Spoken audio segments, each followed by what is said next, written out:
Oi, pessoal, sejam todos bem-vindos. Vocês que estavam acompanhando aí o nosso programa na tela da TV Ponta Negra, te convido a ficar com a gente agora com mais 30 minutos dessa aula super especial de Química e Física com os professores Alexandre Barros e Charlton Jean, que estão aqui com a gente. Vai dar continuidade, eles vão dar continuidade a essa aula muito bacana, muito especial. Já convido você aí do outro lado a compartilhar, né, essa aula aqui com outras pessoas que estão estudando, se preparando para essa maratona. A partir de agora, os professores decidiram que vão dividir, né, essa aula. Então, eu e o professor Alexandre vamos ficar ali aguardando a continuidade, né, professor? Em boas mãos, é verdade? Pois pode continuar sua aula, viu, Charlton? Se eu passar demais, me dá um toque, tá? Tá bom, a gente volta já. Tá bom.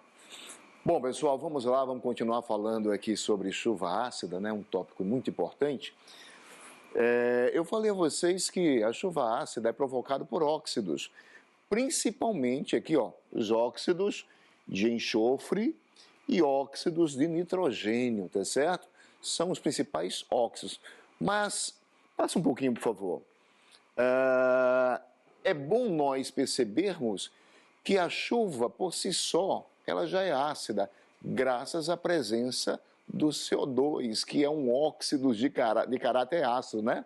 O CO2, ele reage com a água, dando ácido carbônico. Então, ela já é ácida, já tem pH abaixo de 7. Mas a gente considera a chuva ácida, tá? A gente viu lá em sala de aula, aquela chuva que tem pH menor do que 5,6. Essa realmente é o que a gente chama de chuva ácida, tá bom?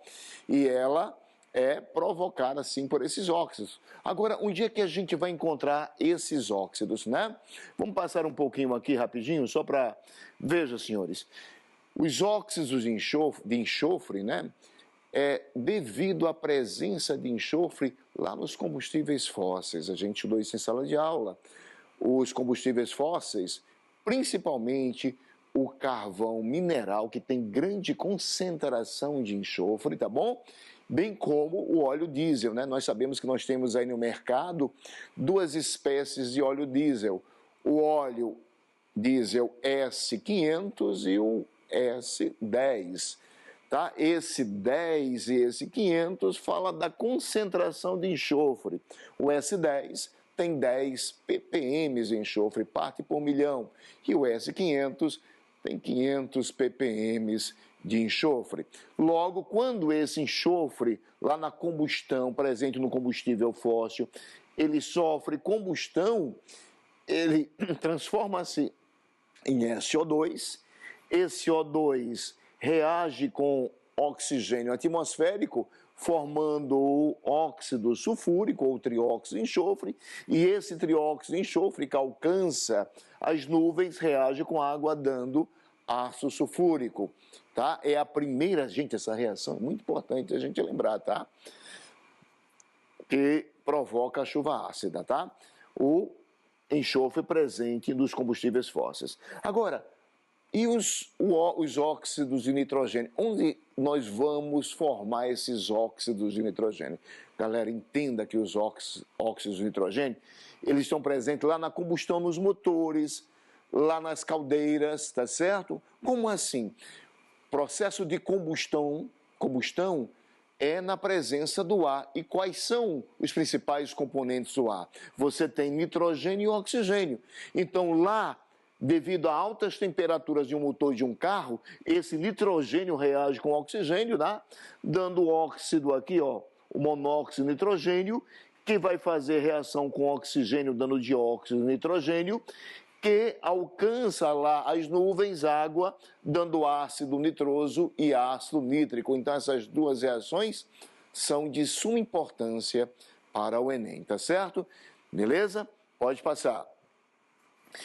Consequências dessa chuva ácida, pessoal: aumento da acidez de rios e lagos, isso é fato. Você tem aumento da acidez do solo, que eu falei aqui, eu estava comentando com o Alexandre, né?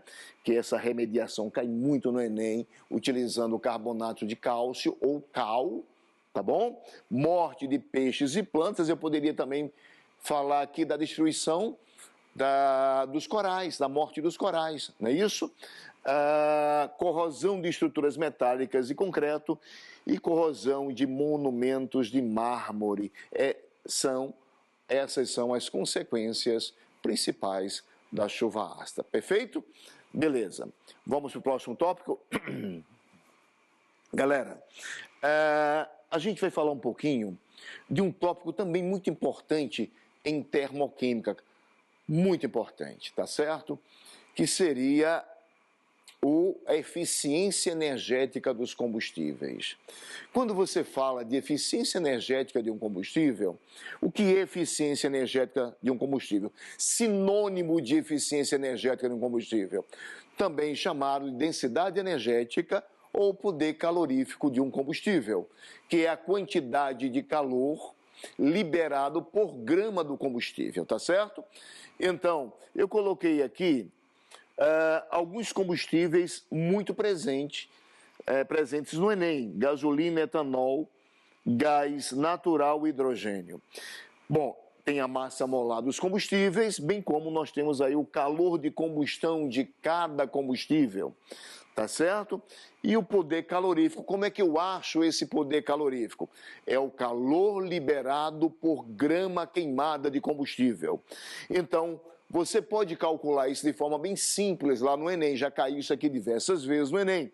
Você divide o ΔH de combustão pela massa molar do combustível.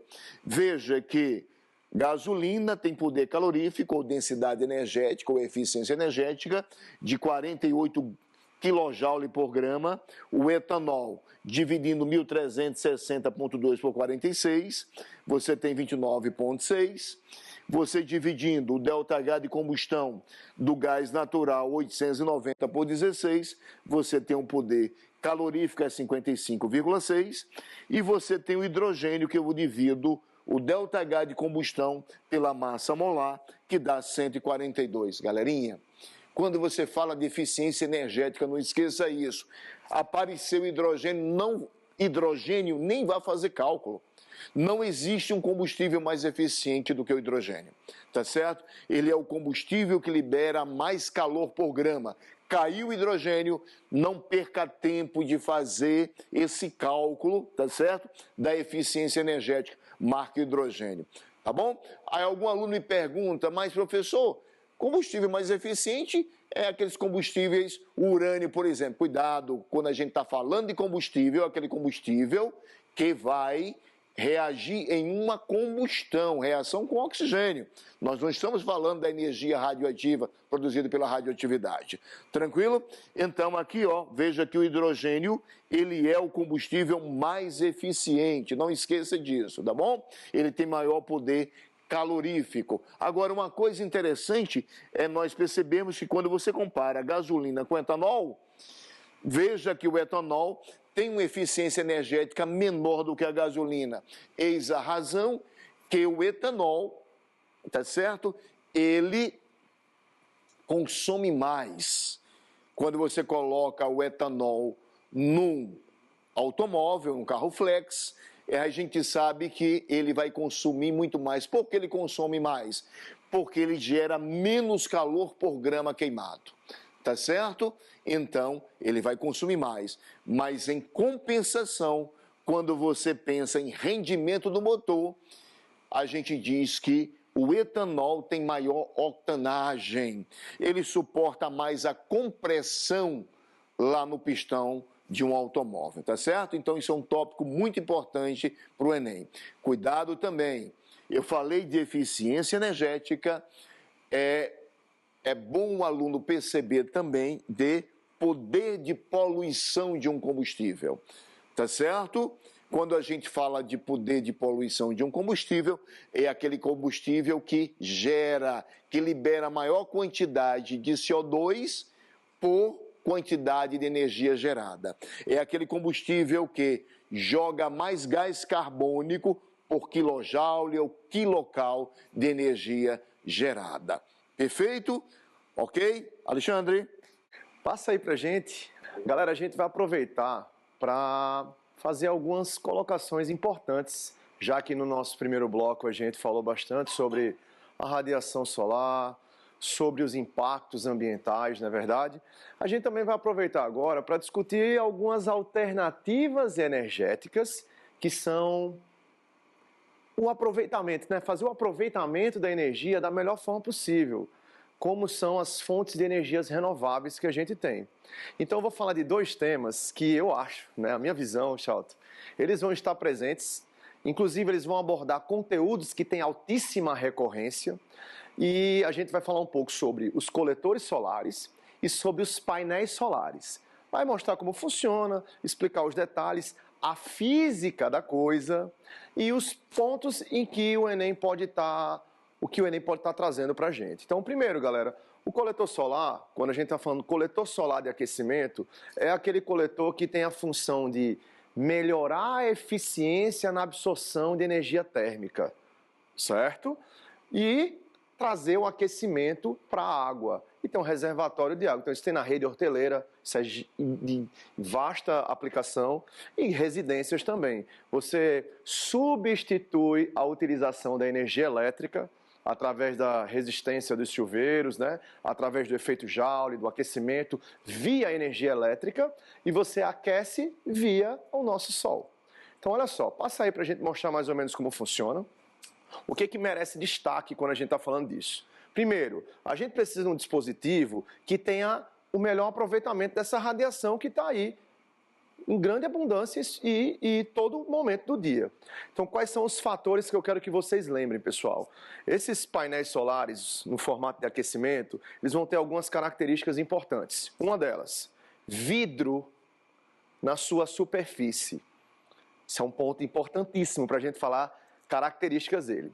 Segundo, as tubulações ou são pintadas de preto ou são revestidas com condutores. Esse é um outro ponto importante, metais. Embaixo, atrás das tubulações, nós temos um isolamento para não perder calor. E o quarto ponto, também importante, galera, ó, as entradas e saídas dos canos que vão estar circulando a água. Passa aí pra gente. Olha só como é que a gente percebe. Pode passar. Perceba o seguinte, ó, na estrutura, isso aqui é uma foto, mais ou menos, ó. Aqui é o coletor solar. Perceba que tem canos aqui embaixo, canos aqui em cima. Isso aqui seria o nosso reservatório. Aqui a gente tem uma animação sobre isso, ó. Uma animaçãozinha, uma figura onde mostra a caixa d'água principal da casa, que abastece esse reservatório que vai armazenar a aguinha quente.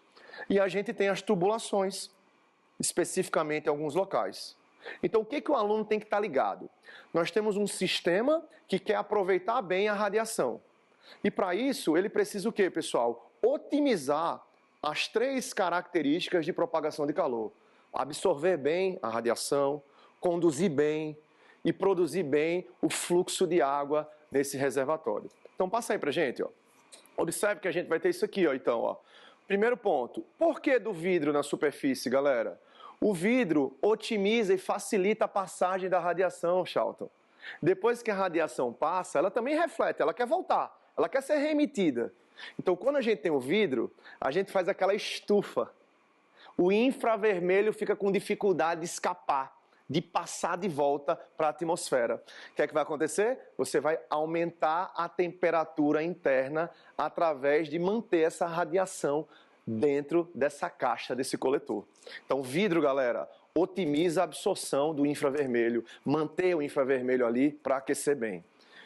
Outro ponto, galera, os canos envolvidos por condutores pretos. Lembra que eu disse, ó, preto, maior absorção da radiação. E condutor conduz melhor esse calor para dentro do cano, que é onde vai estar passando a água. Outro ponto que merece destaque. Depois, galera, as conexões dos canos. Se eu quero aquecer e eu quero manter aquecido, eu tenho que, primeiro, receber a água gelada. A água gelada é mais densa, desce. Então, entrada de água gelada, saída de água gelada é embaixo, mais denso. Saída de água quente, entrada de água quente é em cima, menos denso. Isso favorece o fluxo de água pelo circuito de água. E você consegue armazenar água quente nesse reservatório, que tem paredes, galera, que a gente chama de paredes adiabáticas ou paredes com baixa condutividade. Esses são pontos importantes que podem estar aparecendo nessa prova. Passa aí. Então, lembre-se, galera, tá? As 3 trocas de calor que a gente está comentando aqui, evidentemente, nós estamos falando de condução, melhor fluxo de energia, tem que ter boa condutividade. Legal? Obviamente, a gente também está falando de troca de deslocamento de massa. Então, não esqueçam, pessoal, densidade e volume. Tá certo? Quando está mais contraído, a densidade se torna maior, tende a descer, o empuxo é menor que o peso. Quando está mais dilatado, a densidade se torna menor, tende a subir, o empuxo é maior que o peso. E essa brincadeira de deslocamento faz acontecer a convecção. E por último, a radiação, a propagação das ondas eletromagnéticas, né? Que a gente consegue melhorar a absorção com algumas características. Fica a dica, trocas de calor é um tema de alta recorrência, aplicações sobre isso podem aparecer. O aquecedor solar seria uma alternativa muito bacana, principalmente por falar dessas características, beleza? Seguindo aí, Charlton, pode passar, meu amigo. Eu gostaria agora, né, de até a gente trocar um bate-bola aqui, que eu acho interessante, já que a gente está falando de calor, de troca de calor, a gente sabe das características, né, dos materiais, e é importante deixar claro que na parte da física a gente só fala de material puro, né, porque a gente deixa a gente não entra nesse mérito, e aí talvez seja um momento oportuno para a gente falar disso. Aqui eu estou trazendo um gráfico que deixa claro características específicas do que a gente chama de calor latente, que é quando a troca de calor gera mudança de fase, né, mudança de estado físico. E a gente também está falando de calor sensível, pode vir um pouquinho mais, que é aquele calor onde está associado a mudança de temperatura. Então, lembre disso, tá, gente? Um material puro, a gente tem que nas mudanças de fase, de estado físico, a gente percebe que ele se mantém com temperatura constante. A energia térmica está sendo usada para reorganizar a estrutura molecular. Só um adendo, Alexandre, quando a gente fala aí pensando na água, né? Calor latente de fusão é menor do que o calor latente da ebulição ou de vaporização. Muito menor. Né? É bem menor. 8 vezes, acho. Em torno disso, né? É muito menor. Por uma razão muito simples. Porque quando a gente fala de calor de fusão, o que é que está acontecendo, galera? Você está apenas enfraquecendo as forças intermoleculares. Só tá, né? Estava arrochadinha, solta um pouquinho. Deu aquela aliviada, né? Esse calor é calor que enfraquece essas ligações. Enquanto que no calor, aqui, ó, calor latente de ebulição, você tem quebra de forças intermoleculares. Exatamente. Para arrancar é mais ralado. Interessante. Uma coisa também, Alexandre, que o aluno eu falo muito, é que quando, por exemplo, de dia a água absorve essa radiação solar e ao meio-dia a água está super gelada, né? E à noite a sensação é que ela está quente, né? Por quê? Porque quando ela absorve essa radiação solar, o que acontece? As moléculas de água absorver essa radiação solar se afastam.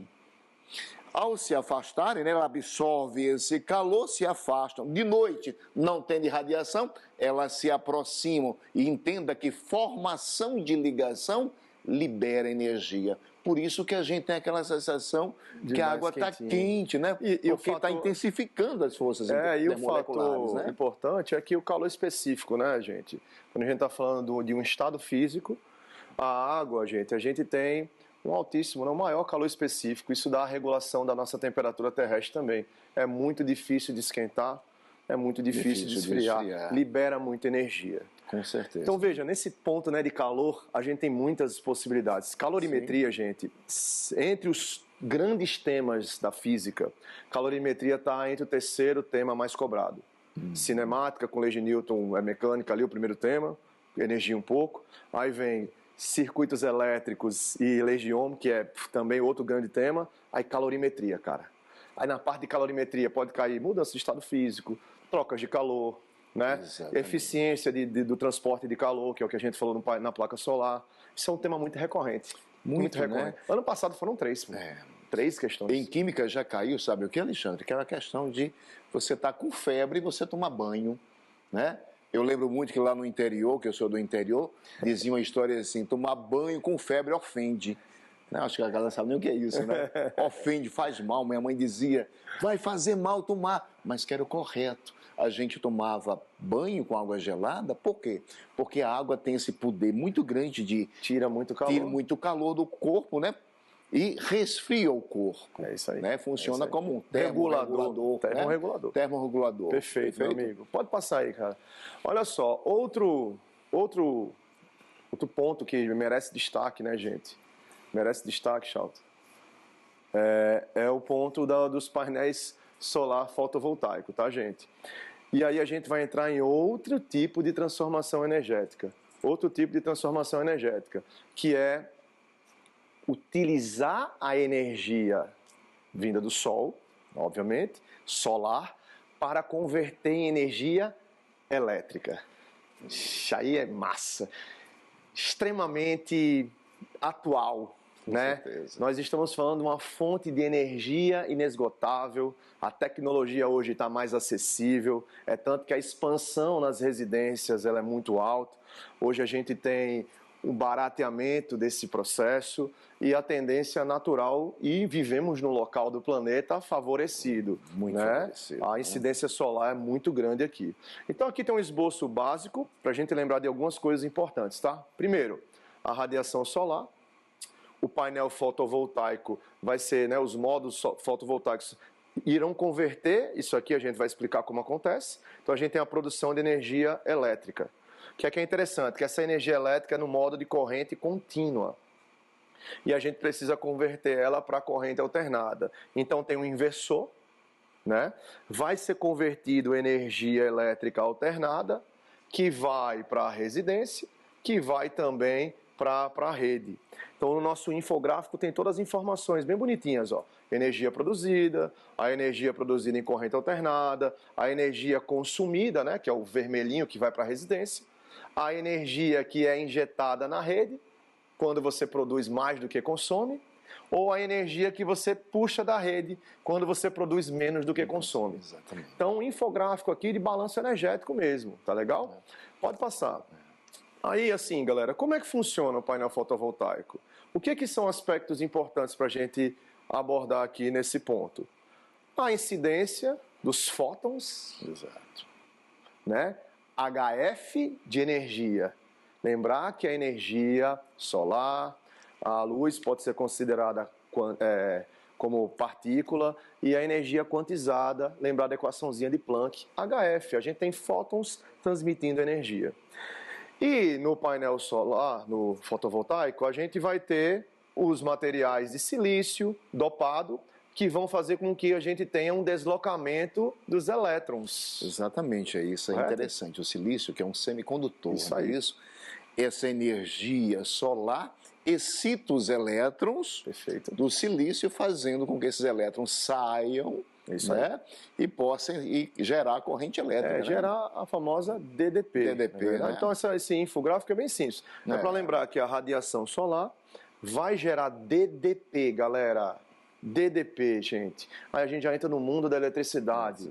DDP vai permitir o fluxo de cargas pelos condutores pela rede elétrica. Passa aí para a gente dar uma olhada. Nesse outro info, tá bem claro também essa mesma ideia, né? Radiação solar, os fótons de energia, o deslocamento dos elétrons para um lado e, obviamente, a falta deles do outro. Isso gera DDP. E a partir dessa DDP, a gente tem um fluxo de carga e a gente passa a ter um circuito elétrico funcionando através dele. Legal? Exato. Perfeito. Passa aí, meu amigo. Olha só, pontos importantes, então, que o Enem pode trazer. Aí eu vou dividir em alguns grupos de informações que esse tema pode trazer. Quais são os grupos? Poxa, o Enem pode muito bem só ficar concentrado nessa informação da intensidade solar e querer falar um pouco do rendimento do painel solar, quanto é que ele rende. Então pode vir informações sobre a intensidade que chega, Não esqueça, galera, essa intensidade pode estar sendo informada pela potência e pela área. Então, ele vai estar informando quanto chega naqueles painéis, naquela região. O que é legal? Também pode ser informado, ó, uma unidade que o aluno se assusta. Às vezes ele vê duas coisas diferentes, mas está falando a mesma informação. Potência sobre área é a mesma coisa que energia a cada segundo numa área. É a mesma informação. Não tenha medo nas unidades. As unidades dizem a fórmula, né, Charlton? Verdade. Então, esse é um ponto que merece destaque. Passa aí. Segundo ponto. Lembrar, gente, que pode ser que a gente tenha uma questão fácil. Onde ele fala que no mundo maravilhoso, o painel fotovoltaico tem 100% de rendimento. Isso aí é a questão que quer facilitar a vida do aluno. Chega a tanto de potência e transfere 100% para a energia elétrica. Mas a gente sabe que isso não é verdade. Só para você ter ideia, pessoal, os painéis fotovoltaicos, eles têm uma eficiência, no bom, de 19% a 20%. No ruim, de 15%. O que é mais consumido no Brasil está entre 16% e 17%, que é o mais difundido. Mas ainda assim é uma fonte de energia inesgotável. É verdade. Não é verdade? Então, cuidado. Ó. Quando falar de rendimento, você tem que lembrar que é aquilo que eu utilizo dividido pelo que se chega, o total. Chega tanto de radiação, eu aproveito tanto em energia elétrica. Ou é a quantidade de energia que eu uso daquela energia que chega. Certo, pessoal? Seria um outro ponto que merece nossa recorrência. E por último, pode passar aí. Se a questão for trabalhar um bloco do pós-transformação, uma coisa é falar da radiação, a área. Outra coisa é falar do circuito elétrico. Então você vai pegar essa energia que está chegando no circuito e vai lembrar, ó, pio, pri, pru, potência, cara. Você está falando de potência elétrica. É importante porque você consegue calcular a corrente, medir a resistência do circuito e medir as características elétricas. Charlton, você sabe que esse tema, né, cara? Casa às vezes com pilha, né, cara? Sim, nossa, de pilhas, com pilhas, certeza, aí casa DDP, aí tem muita coisa para cair. E lembrar das duas leis de Ohm, gente. A primeira lei de Ohm, a lei que fala sobre as características da resistência da corrente elétrica, e a lei de Ohm associada a quão a resistência de um material depende do seu formato e do seu material. É muita coisa, são muitas dicas, né, Charlton? Muita coisa. Se deixar, a gente passa 3 horas falando aqui, né, Vanessa? E é isso, mas esperamos que a gente tenha sido preciso, cuidadoso, objetivo, e trazer as melhores informações para os nossos alunos, que é o que a gente cumprido, quer. Né? Não tenho dúvidas, viu, professores? Aula riquíssima em detalhes, né? Principalmente para quem está ali, né, querendo dar aquela revisada, não estava lembrando mais aquele conteúdo do início, porque afinal é muita coisa, são muitas disciplinas, não é só física e química, né? Essa casadinha, são muitas disciplinas. E aí o aluno às vezes acaba ali se perdendo diante de tanto conteúdo, não sabe nem por onde começar a revisar, né? E uma revisão como essa que vocês trouxeram aqui é muito importante nessa etapa, né? Principalmente. E fazer as conexões, né, cara? Juntar as informações que a gente no ano vai dando cada um na sua caixinha, mas quando vai chegando nessa época do ano, a gente vai juntando, conectando, trazendo mais argumentos. E o Enem é bem isso, né? O Enem é bem isso, né? E cada vez mais nessa questão da interdisciplina, né? Tá tudo ligado, química e física, né? História, geografia, biologia, tá tudo muito ligado hoje em dia, né? É isso aí. O nosso aluno está muito bem preparado, isso é fato, né? O Colégio das Neves faz um preparo excepcional, né? Então, manter tranquilidade, tá? Porque já fez o que deveria ter feito em estudar e aprender, agora é só quebrar arestas, não é isso? Com certeza, ao longo do ensino médio, de toda a carreira acadêmica deles, eles tiveram a oportunidade de ter a melhor informação. Exato. Terminaram todos os conteúdos até o segundo, o pré já é uma revisão, e a gente está na revisão da revisão, então a gente está cada vez deixando mais seguro para que todos tenham uma ótima prova, se Deus quiser. Terão, com certeza. Então, a dica é manter a calma, né, professores? Só manter a calma, concentração, levar aquele lanchinho básico. Básico, né? Tá ali o aluno do Colégio das Neves, né? Muito ligado à espiritualidade, eles fazem muito isso. Se ligar, se conectar com Deus e consigo mesmo e só Vai colher fazer os uma boa frutos prova. disso. Colher Né? os Só folhear a prova, lembrar da gente, Lembrar da vai gente. lembrar do que estudou e vai ter um bom desempenho. Vai, só sucesso. Perfeito. Alexandre Barros, professor de Física, Charlton Jean, professor de Química. Quero agradecer mais uma vez Você a que agradece. oportunidade, a disponibilidade de vocês. Foi um Sucesso prazer. sempre. Voltem sempre, viu? Nas Voltaremos. próximas temporadas aqui do Foca no Enem, viu? Muito obrigado. Obrigado a vocês. Obrigado a todos. Sucesso na prova. E você que abraço. ficou aí acompanhando a gente, muito obrigada mais uma vez. Lembrando que temos o nosso programa na TV Ponta Negra, né? No sábado, a gente espera você. Pode compartilhar todo esse conteúdo aí para a família, para os amigos, rever todo esse material aqui, né, no YouTube da TV Ponta Negra e também do Colégio das Neves. Até a próxima. Tchau, tchau.